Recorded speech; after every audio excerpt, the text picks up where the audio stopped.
extortion attack on one of our customers. But since there is a federal investigation on it, in a different country, it's not in the US, they asked us nicely to delay this talk and not do it, so that we won't hurt the investigation. So instead, you're stuck with just one Israeli guy doing this bullshit. They got the description of the talk right, but the name's wrong. So if you were expecting to see two other idiots, instead you're stuck with just one. But 3 times the fun.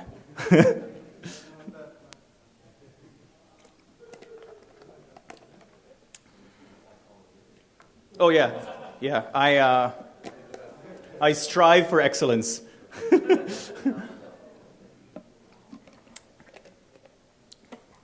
Yeah, I had like a triple espresso and a Gatorade. I hope I won't have to run to the restroom during the talk. I've had about like 20 minutes of sleep in the past 2 weeks, so this is going to be great.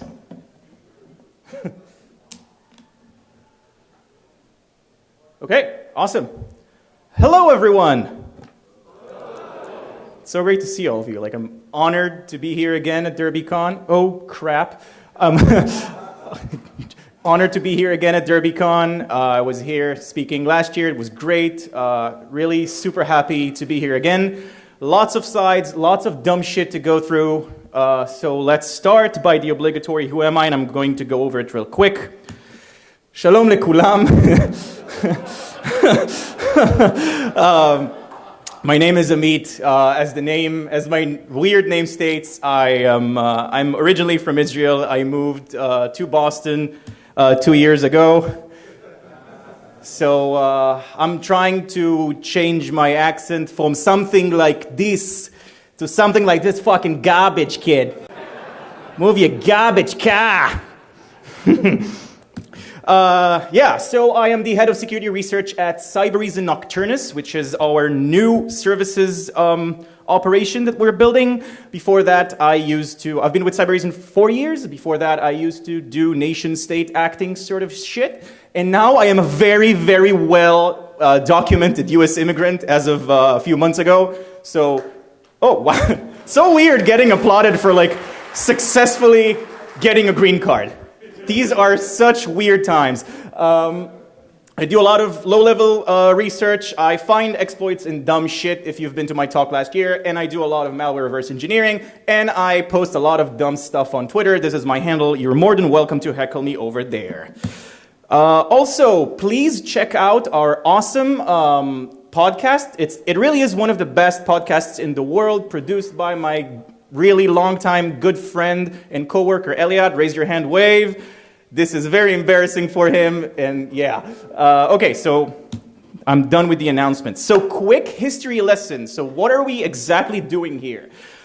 So back in 2016, I discovered OSXPirrit, which is very, very aggressive Mac adware, and since I don't believe in adware, adware is malware. I keep saying that, so if you are using the term adware, please say malware because they're exactly the same thing. I discovered this completely by chance. I was on IRC one night, and this guy came in to the channel and said, hey, my computer is acting super weird and slow. I don't know what it is. I asked him for some samples and files, and I got into this insane rabbit hole for like about 2 months. I completely tore this thing apart, and because of the fact that the authors fucked up, because they have great OPSEC, awesome, so I'm going to have to deal with this. Because of their great OPSEC, they actually left their names in one of the payloads that they dropped. I used a very elaborate open source technology that is called LinkedIn. I looked for their names, and I found that they're working for an Israeli company called Targeting Edge. There were 2 names there. One of those names was their VP R&D. The other guy was one of their devs. We're going to talk about that later. I posted some articles, did some talks, and once everything got public, their servers went down, and I thought I was done with this.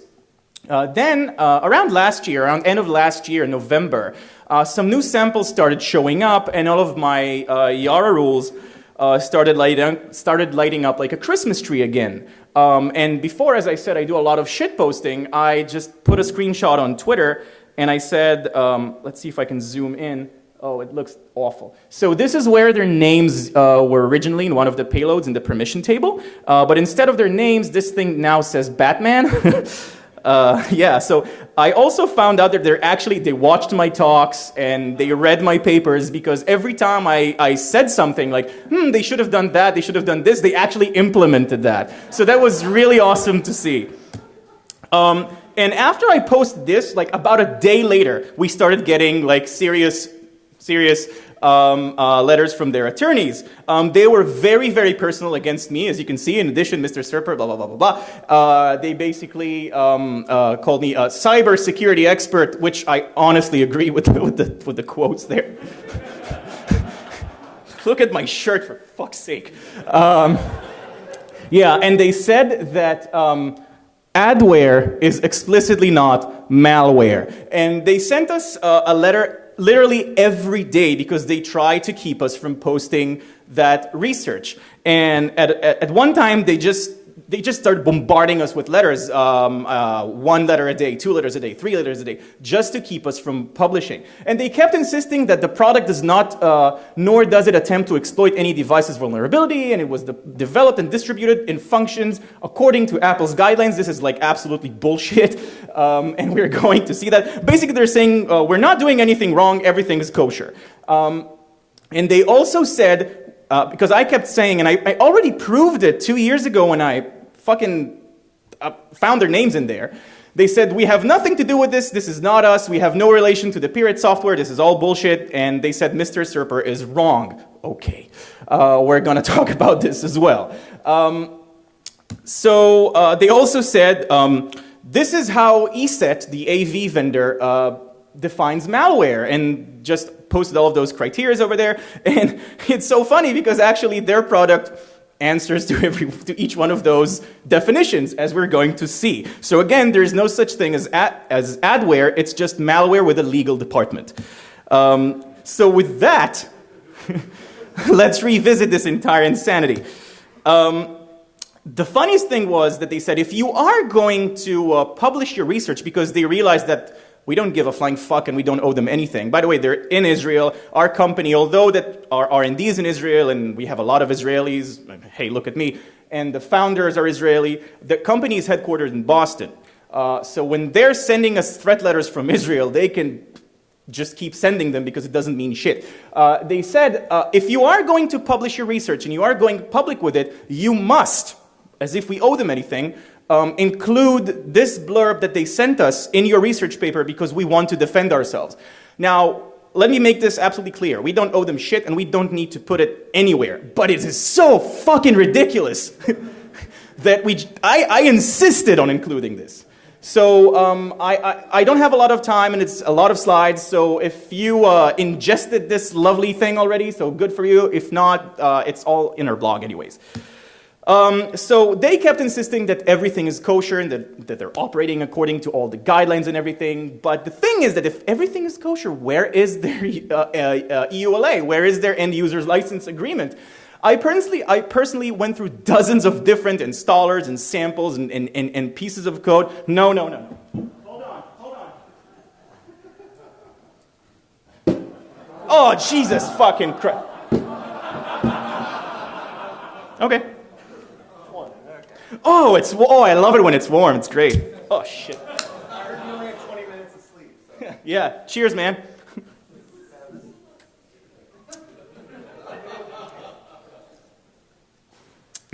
Wow, it's so gross. Every fucking year. Okay. Yeah, great. So if everything is kosher, where is the end user license agreement? Because I went through literally like hundreds or dozens of different files and samples, and there's nothing, absolutely nothing. I went to their website, there's nothing on their website. And the coolest thing is that their website has a contact form that sends them an email, and the email doesn't work, as reporter Zach Whitaker, back then at ZDNet, now at TechCrunch, showed me. He sent them an email, Hey there, reaching out for a comment regarding a new report written by Cyberreason, blah, blah, blah, blah, blah. And he literally just got an error from their server. This address doesn't exist. Great. So at this point, I'm like, this is fucking Mickey Mouse shit. Like, what am I doing here? So before we get technical, I need to tell you really quick about Mac installers and how adware on Mac works. So when you're installing software on Mac, you have several ways of installing software. One of them is using Mac OS's own packaging system and installer system, and that system has a really cool feature that's called a pre-flight script. Now, a pre-flight script is often found in a lot of adware installers, and a pre-flight script actually executes the moment you double-click the installer. So even if the installer has an end-user license agreement and everything is awesome, all of their crap is actually executed before you're reading the end-user license agreement. So these guys can basically go fuck themselves. It's very personal, as you can see.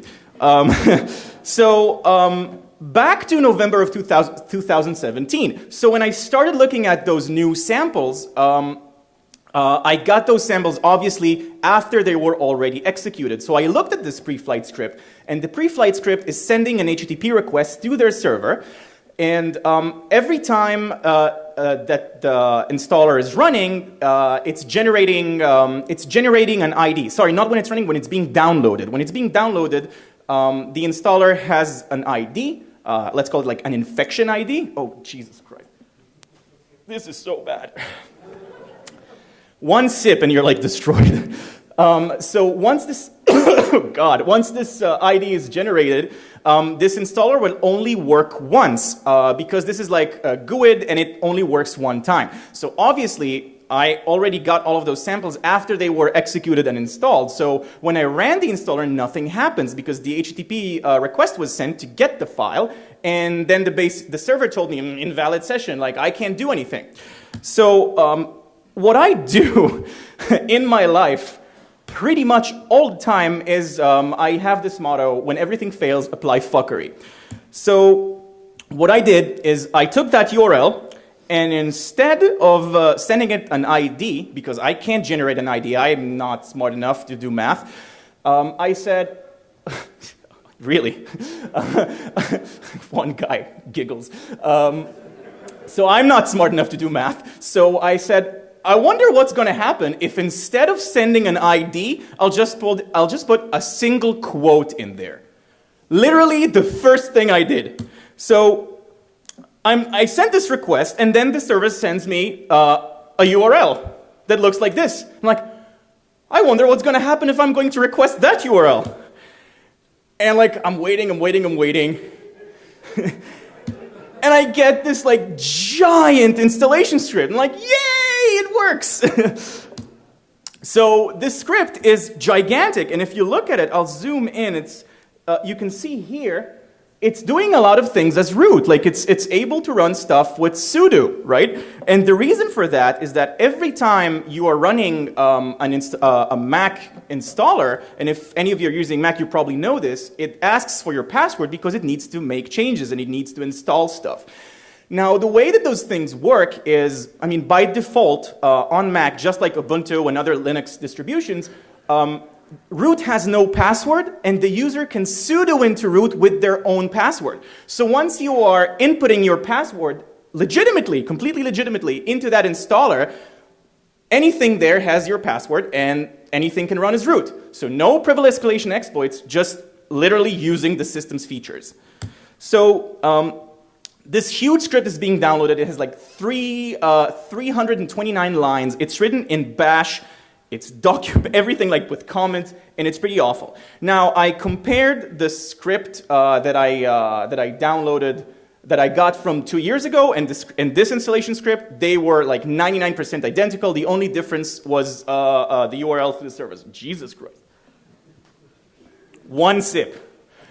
Oh. Now, the servers that, the addresses of the servers that were there had DGA addresses. Show of limbs, any of you know what a DGA address is? Okay, cool. So I'll just say it for the people that don't know. A DGA address is basically a way for malware authors to register domains all the time. Because there is an algorithm that generates domain name, and this algorithm exists in the malware, and it also exists in the author's head. So that way, they can register one domain, and if someone blocks that domain, the algorithm that's in the software will always try to reach the next domain in the list using that algorithm. So that way, if one domain gets blocked, the author can register the next domain on the list according to that algorithm, and so on and so forth, and that's how they can rotate. Those domains usually look very, very random, and I'll show you. It's like a cat is walking on the keyboard just mashing random keys. I'm a cat guy. And this script has had many URLs just like this. Now, the way that OSXPirrit works, it downloads a lot of payloads. It's like those Russian Matryoshka dolls where you open the doll and there's a smaller one inside, and you open this one and there's another one inside of it, and so on. So this is how they operate, and this is going to give you a giant fucking headache. Imagine my situation. So let's start looking at what happens over there. So once the script gets downloaded and executed, it's generating random words. And the reason that it's generating random words is that it's using those randomly generated words to create all sorts of directories and autoruns on your Mac. And the reasons that they're generating different words on each installment of this malware is so that no two installation would look the same. So if my computer was infected, I will have a bunch of like directories with a certain word, and if someone else's computer was infected, they will have the same thing, only with different words. So I won't be able to produce an IOC that says, look for this directory, because it will simply be different on each machine. The way that they're doing it, and this is straight from their script, they have a function that's called RND, stands probably for random, and it's just gets a random word from /usr/share/dict/words that exists. It's just a file with a bunch of dictionary words, exists on every Mac. And it just gets a random word for them, puts it in a variable. That's it. Once they have a random word selected, and they're starting to create the directories and the autoruns, they are contacting their servers and grabbing your machine's UUID. So every Mac has a unique identifier. They grab that unique identifier and send it back to them and say, okay, I have created this random word on this machine, identified by your machine's ID. They send it back to their servers. You can see here, this is the DGA-looking domain. Very legit, right? And they just use curl to send basically a message back to targeting edge saying, okay, I generated this word, I installed it on this machine, and everything works. And again, they said they're not collecting any information, blah, blah, blah. And of course, this is fucking horrible. Now, once this data was submitted, another payload will be downloaded and installed, and a launch agent, which is in Mac speak, that's like one of the ways to create autoruns. A launch agent will be created. The launch agent will have this randomly generated word we've seen before. Jesus Christ, this is so bad. Along with the file that's being downloaded, there is one binary file over there that's called updater. Now, if we look at the functions in Updater, which is, again, it's a binary executable. This is a tool called JTool, written by Jonathan Levin, an awesome guy and a really good friend of mine. We can look at the function and we can see that there is a class that's called Updater Communication, and it has a lot of functions like start update, connection, did receive response, and all of that. And it also has a function that's called Run External Application. And when I saw that, I was like, that's very interesting, because if everything they were doing until now is just installing like shit on your computer and for ad purposes, why do they need to run external applications? So I went and reversed engineered this with IDA Pro, and as you can see, I went and looked at this function, and we can actually see that it's calling an API call on macOS. It's called NSTask. It's an Objective-C call, which is basically like using system in standard C. So it will execute a shell command on the behalf of this program. So we can see that it's calling NSTask, and then it's calling /bin/sh, and it accepts a parameter right here. So this is now not just shitty adware, it's actually sort of a rat, which they said that they did not do. Now, another interesting thing about this file, and this is actually something really cool, and was a mystery that was solved yesterday by Josh Pitts, who sits right here in his talk in Derbycon. The file was signed, but it wasn't signed as like a regular file. So 2 years ago, they had files that were signed with legitimate code signing signatures. And in case you don't know, in Apple world, in order to get a certificate to sign your file, all you need is $99 and a good excuse. Not really even a good excuse, just like, hey, I need a code signing certificate. Here's money, because it's Apple. This time, those files weren't signed in a normal way. They were signed with an ad hoc signature. Now, back then, I didn't even look at the file. I didn't check if it's a fat binary or all of those stuff. I just saw that it's ad hoc signed, and I said, interesting, because this is probably a trick to throw off AVs, because they check if the file is signed. Maybe they don't even check if the signature is valid. Because if you sign something with an ad hoc certificate, you usually do that when you're developing an iPhone app. And the component that checks for that ad hoc signature doesn't really exist in macOS, it only exists on iOS. But yesterday, Josh actually mentioned this in his talk, and this is actually a way to throw off and exploit this whole mechanism of code signature checking. I will not go too deep into this, but this is a slide provided to me by him, so thanks again, Josh. Mac has something that's called fat binaries, where you basically, it was created, I think, originally when Apple started running Macs on Intel CPUs. And their old architecture was PowerPC, so they wanted to compile a single binary that could run on several architectures. So basically, you have one binary that is divided. So you have like, hey, this is a binary, and this is the i386 portion of it, and this is the 64. So this is 32 bits, and there is another binary that can run on 64-bit architecture shoved in there. So basically, if you sign just one of them with an ad hoc certificate, you can circumvent this whole signature checking. So they were exploiting this thing, which is kind of cool. And thanks again, Josh, for helping me figuring this out. So yes, they were actually trying to circumvent AVs.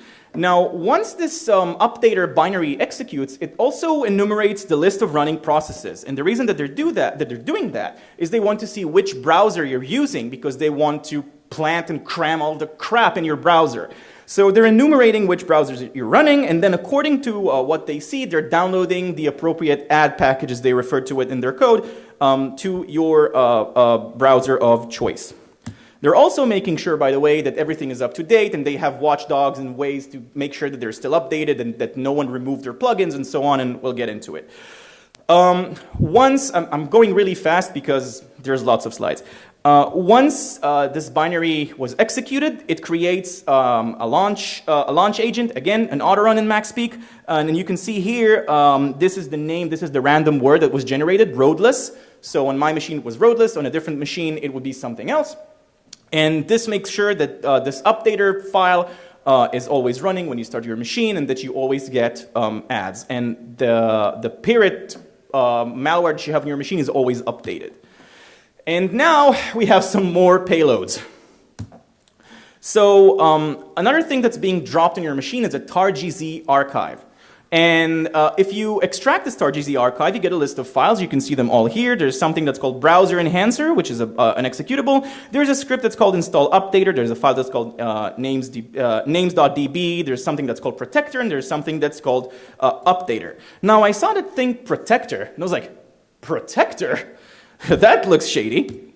So protector is a binary file that actually makes sure that you're not removing their software from your machine. And if you are removing it from your machine, it'll make sure that this crap will be installed again. And it also sets up another launch daemon, with a random name. However, this time, instead of generating the random names from a list of words like I've shown you before, there's actually this file names.db. It has a bunch of strings in it. It takes a few strings from this names.db file, crams them together, and creates a random name. And this is Protectors and Updaters installation script. As you can see, it's removing a browser plugin that's called OmniKey. The cool thing, and I looked into it, I said, why are they removing, and OmniKey is a Safari extension. Why are they removing it? So apparently OmniKey screws up with their shady stuff. So if you use OmniKey, and OmniKey is a plugin, you know how in Chrome you can type Amazon, hit tab, and then you can write your keyword on the address bar and hit enter and then it will search Amazon. So OmniKey does that for Safari. But that screws up with Pirrit because it hijacks your search provider, as I'll show you. So they straight up just remove it without even asking you. But as you know, they said, like, we're not doing anything like this, but here they are. And another interesting thing, when I started looking into it originally 2 years ago, I said, I mean, we call it OSXPirrit as researchers, but what is their internal name? Like, you know, the developers come to work every day and they have their product meetings and everything. What is the internal name of that project? And apparently, everything is logged, as you can see, and it's called Da Vinci. So that's why I called the talk the Da Vinci Code, because it's a shitty pun and I just had to do it. Yeah, so let's look at browser enhancer, and let's take in this great GIF. I love it. In previous versions of OSXPirrit from 2 years ago, I showed, and again, it's all on YouTube, and you can actually read the report on osxpirrit.tinyurl.com. I showed that all of their binaries were developed using the Qt framework, which is a framework that allows you to do some cross-platform development. And then again, we see that Browser Enhancer is using Qt again. Now, this on its own is not a lot of proof because a lot of people use Qt, like IDA uses Qt. But that, with the identical scripts and with everything else that I'll show you, again, proves that it's still them and they're the people that are behind it, even though that they're saying that they're not. Now, Browser Enhancer will look for browsers in order to change their settings, because again, their whole point is hijacking your browsing experience. So it will enumerate and search for the following browsers: Firefox, Safari, Chrome, and Microsoft Internet Explorer on a Mac. Now, every time I give this talk, there's always one smartass in the audience that says, well, but there is Microsoft Internet Explorer for a Mac. And then I say, yes, there was one 10 years ago, and it doesn't exist anymore. And then the same person says, well, you can run it with Wine. But it's not. It's not that. They're like legitimately looking for Microsoft Internet Explorer. It's not Wine, like native Microsoft Internet Explorer. And when you, oh my God. And the proof is that in this binary that was compiled for macOS, they are actually looking for registry keys,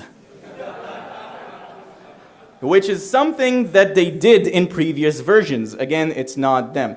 Until this very day, I have no idea how this compiled, but okay. So once Browser Enhancer is executed, the browsers will restart because they have to reload themselves and deploy all of the crap that was crammed into them.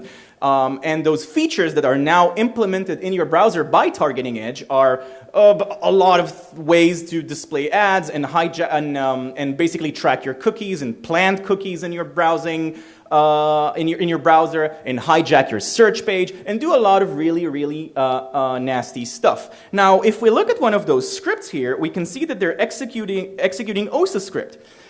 OSXScript is the AppleScript interpreter. AppleScript is a really nifty language. It was created by Apple. Its syntax is almost like plain English, and you can do a lot of stuff with AppleScript. Now, AppleScript's purpose was to automate tasks. Like if you are editing a lot of photos and you want to do the same thing for a bunch of photos, like let's say applying a frame to a bunch of photos in Photoshop. You can use AppleScript to do that because according to Apple's official guidelines, they are recommending that if you're developing an app for macOS, you want to create an API for AppleScript. So you can do something like tell application Firefox to launch. Like run this command and Firefox will launch.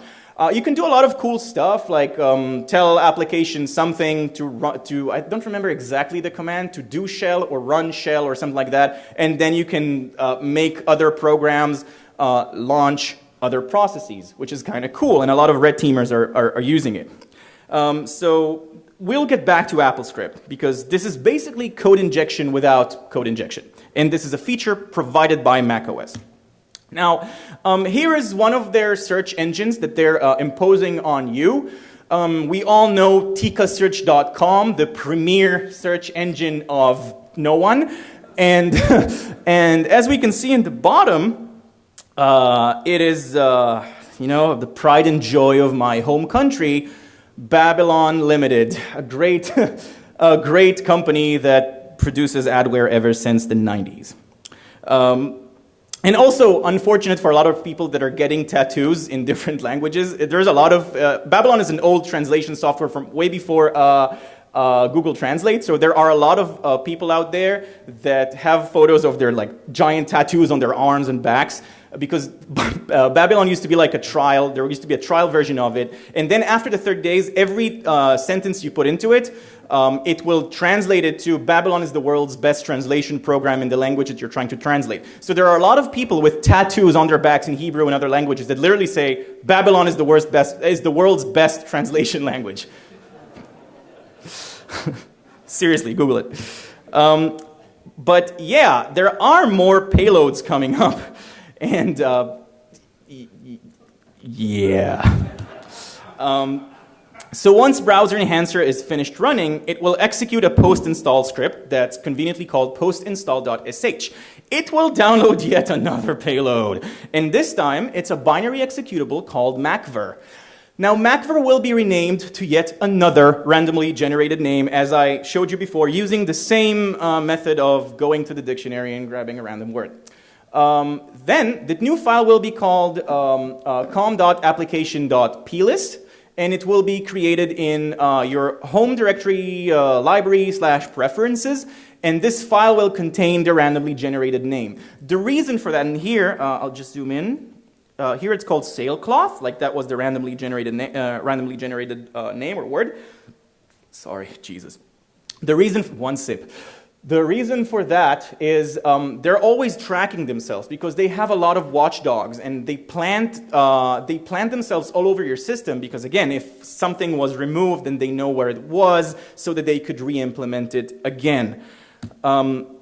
Here's like one example. This is like one autorun sailcloth that looks for this plist file that holds some info. This plist file actually holds the ID of your machine and which hijacked search page to take you. So each time you're running a query in Google, for example, it will actually redirect you to loadingpages.info, blah blah blah, and there's like a JavaScript that hijacks your Google query and takes you to Tika Search or one of those other search engines.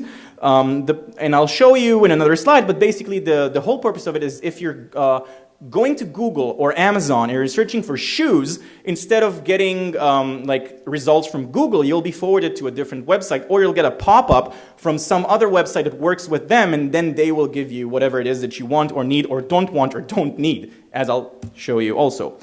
So let's break apart this lovely binary that's called macver. So macver is a 64-bit Mach-O executable. If you're not coming from the Mac world, Mach-O is the name of the binary executable format on the system. So just like Windows has a PE file, the portable executable format, and Linux has the ELF file, Mac has the Mach-O format because it's Apple and they have to be different. And unlike all of their other executables that they used to develop and deploy before, this one actually doesn't have anything that's related to Qt. So that was a refreshing change. But, however, it had a lot of many other interesting things. So if we're looking at the string section, we can see a very, very strong method of encryption that's called base64. That they're using to hide from AV vendors and assholes like me. And as we all know, and I'm going to give you a pro tip because, you know, I'm ex-Israeli intelligence and I'm like, you know, I'm good at what I do. If you want to encrypt something and you don't want anyone to look into it and you want a very, very secure way to make something secret, please use base64. This is a pro tip. So, after I debase64 all of those strings, I saw something really cool, and I saw a lot of AppleScript code. I just explained what AppleScript is. So basically, as I said, it's code injection as a service. So yo, dog, I heard you like code injection, so we used AppleScript to inject code that inject JavaScript into your browser. So let's look at that for a second. So if we deobfuscate all of the base64 crap that was in that section, which is exactly what this file is doing, we can see the following AppleScript code. Now, as you can see here, hey, hello! This checks if Safari is actually running, and if it is, it's English. Like, you don't have to be a reverse engineer to understand it. tell application Safari to set page source to do JavaScript, and then it just plants a bunch of JavaScript in your browser. And this will be, this JavaScript that tracks you and plants cookies and looks at your browsing history and everything will be injected to your browser every second. So every second there is a loop that sends all of this garbage into your browser. So it's actually creating a hidden div section in every page that you're looking at with this JavaScript code. So this is one example for Safari. This is the same thing only for Chrome, and there's also one for Firefox, and of course Microsoft Internet Explorer. But as you can see, JavaScript that hijacks your shit, injecting code into your browser, no root privileges, no create remote thread, no allocating memory, just using features that are implemented by Apple for your own convenience in macOS. And this is actually kind of funny because 2 years ago what they did is they actually downloaded an entire proxy server that was running on your machine, and they hijacked through the system's firewall all of your traffic and plant shit in your pages through the firewall. Awesome. And I remember tweeting, I tweeted something like, why doing that? You just use Apple script. There we go. So what's actually happening is that binary that's called macver is executing OSA script, and every second there's an Apple script that I just showed you that asks the browser, hey, what is the current URL that you are in right now? The browser will send that back to the OSA script interpreter.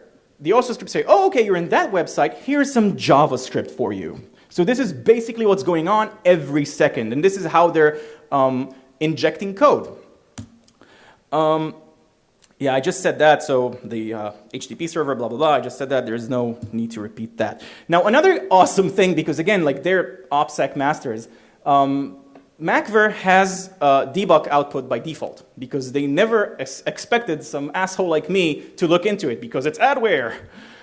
So here's what happened. Like, I just executed macver in a terminal. That's all I did. I didn't do anything crazy. I just executed it. And I went to Google in my browser, and I just typed error. So if we'll zoom in here, we can see that the URL, here it is, google.com/search, blah, blah, blah, blah, blah. And here's the keyword that I put into Google. Then, remember that loading pages.info thing I showed you before? So then the Apple script hijacks the browser. Just a second. Fuck me sideways. It hijacks the page that you're visiting. It then sends you to loadingpages.info/jo blah blah blah. Sends your machine's unique ID to them, so they will know which computer is asking, is Googling or whatever. So because they need to tailor ads especially for you. And then their server, like there's a bidding war, an ad bidding war on their end, and then whoever wins the bidding war, the ad is being sent back to your browser, and here's the ad that you're being displayed, and then it will just send back to Google Chrome. Like that's what they're doing. In that case, and this is literally happened 3 days ago. So in that case, I googled error, and it sent back an ad for a fake AV that's called MacKeeper. Any of you know MacKeeper? Oh, yeah. Awesome. So this one's for you, Mr. Journalist. So what? Hold on. 3 days ago, I was giving this talk in Virus Bulletin in Canada. One of the reasons I'm so tired, because getting from Montreal, Canada to Louisville, Kentucky is very easy. And I gave this talk, and I said, just let me do this. Here's an error, and then a pop-up, clean your Mac, and then an ad for MacKeeper. Like, that's what happened. So I give this talk, and I finish it, and I get off stage, and I take my stuff. And those two people just approach me at the bottom of the stage. And they're like, hi, nice to meet you. We are this name, and we work for MacKeeper. And I'm like, fuck. And I tell them, should I give you our attorney's email? Like, how are you going to do that? And they go, no. We just wanted to shake your hand and thank you. And I look at them and smile like, what the fuck is going on? And I'm shaking their hand, and they were like, no, we want to reform ourselves, and we don't know how we keep getting affiliated with this sort of crap. And I'm like, well, you are paying them to advertise you. Like, this is how it happens. I just explained that. And they go, yeah, but I want to tell you, ever since a few months ago, and we watched a bunch of your talks and read your papers, we cut all ties with Targeting Edge and maybe some other companies that are doing this crap. And we are reformed, and we want to be good to the community and the industry and blah, blah, blah. And they actually were one of the sponsors of Virus Bulletin in Canada. And I told them, hey guys, like, this is awesome. And I said these words: this is one of the coolest and weirdest and most awkward moments in my entire career, but this is awesome. And I said, hey, I'm happy that you want to do this. The burden of proof is solely on you. So if you, I won't tell anyone that you're, all good now, because I need to see proof for that. But that was really fucking strange. And they said, again, thank you, shook my hand, thanked me for my work. And I'm like, I just took a giant crap on you on stage, but hey. Really weird. And every time I give this talk, something weird happens. Got it. So as I said in previous episodes of this talk, Targeting Edge actually dropped a payload on your machine, and in this payload, it was a tar.gz file. And in the tar.gz file, so what happened is I was too lazy to start a VM and put the file there and extract it, because it's a lot of work and I'm fucking lazy. So I said, instead of extracting the file in a VM, I'll just list what's inside it. And because the fact that the tar.gz is a POSIX format, it saves the original permission table inside the archive. So if you created a file on your machine, if I will list that file on my machine, I will see your username in the file. And their username was their full name, as I said before, and that's how I found them on LinkedIn. So now it says Batman. As I mentioned before, this is a better screenshot. But as I said, they kept insisting that, hey, that they have nothing to do with OSXPirrit. And I said, you're trying to distance yourself from it. And they said in their letter, we're not. We have nothing to do with it. You have no proof. You're full of shit. But I know them really well, because I've been dealing with that crap for 2 years, just for shits and giggles. And they kept insisting that they have nothing to do with it. And they kept saying that I don't have any proof. But what I have is code that looks almost exactly identical to the code from 2 years ago. Their methods, their scripts, their payloads, the way that they write their code is exactly the same. And also there's frantic letters coming every day. They're saying that they have nothing to do with this. But this is all cool, but what is proof, right? Because this is kind of speculative, and they can say a lot of stuff, they can say this is not proof. So let's look at what is proof. So when I looked at all of their domains, I noticed that they have tons of domains, and they register their domains in batches of 10 or 12. And they pay the extra $10 per domain for the domain privacy. But there was one batch where they just forgot to do it. And that batch was related to other domains and other IP addresses. So when you look at it, at the relation between them, you can see that this domain that connects to other IP addresses that are allegedly have nothing to do with them, you can see that it's registered by the CEO of the company. But wait! So if you're, oh yeah, this is crap. But yeah, this is who is Targeting Edge. This is the email and their name of the CEO of the company, who now runs a blockchain advertising company as well. But also, in January, I got a resume from a dude. This dude was the developer that I found his name in one of the files. And this guy said that he was a software developer at Targeting Edge, and his work appeared in the very report that I wrote. So what is proof, right?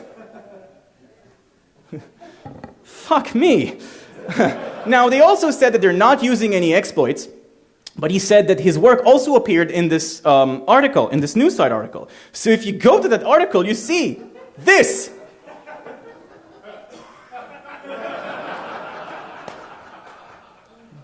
Unbelievable. Yeah. So I really don't have anything else to say. So this concludes my talk, and I just want to wrap things up with this. The fact that I got all of those threat letters and all of this frantic behavior and all of this bullshit meant to me that I was actually doing my job and I was barking at the wrong tree. So what I want to tell all of you is if you're doing some work like this, some security research, some malware analysis or whatever, and you believe that you are right and you start to get frantic letters and you have proof, work with your company's legal department, work with your company to get all the truth out there. Because when this started happening, my CEO saw those emails and I asked him, like, what do we do? Like, do I stop working on this? Because we already have proof and we already started like fucking around with them. And he said, no, they're threatening us. Fuck them. So learn how to work with your legal department. As researchers, sometimes legal department is the hesitant department that says, hey, I don't want to deal with that. That's a lot of red tape. Insist on that. Luckily enough, our legal department are awesome and they're great people, and I could not have done this without them. So I again thank them, and thank you really so much for coming and attending. This means a lot to me, and I'm really humbled by the fact that all of you were here, sitting down and listening to me swearing for like 45 minutes. I have like 5 minutes for questions, right? So if any of you have questions, now is the time.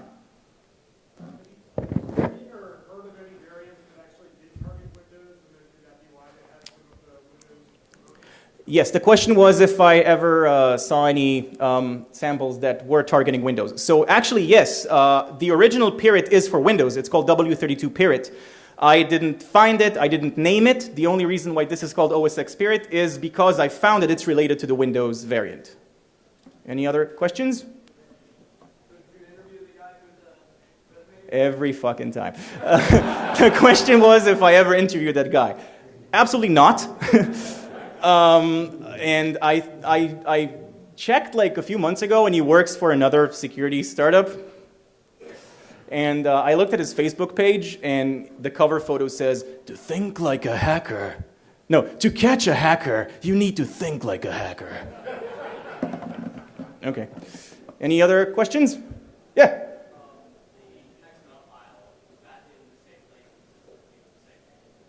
Is that in the?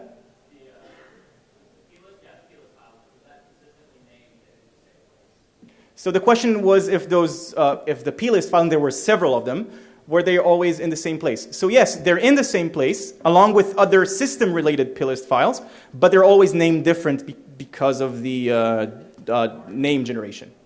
So any other questions?